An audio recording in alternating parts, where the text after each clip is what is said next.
This is Mbongiseni Mazibuko, who is the Deputy Director General responsible for curriculum and management and delivery in KZN Department of Education.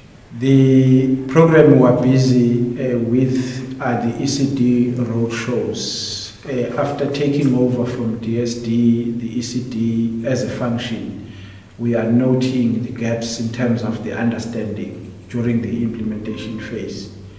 Between head office, district office, and in a number of other interested people in the form of the stakeholders. Then we have then decided as a head office to take the message to the district offices. When we come to each and every district, starting today, we are going to meet the district director together with the senior management of the district and the social workers that we inherited from DSD.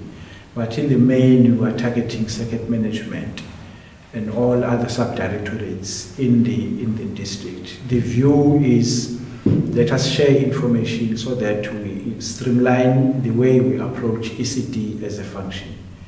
What we are also noting from the other stakeholders is that we are now receiving a number of petitions from people who are the interested stakeholders in the ECD space, then with the view of assisting colleagues at a district level to deal with that so that we don't see a recurrence or a continuation of the petitions that are coming thick and fast at head office.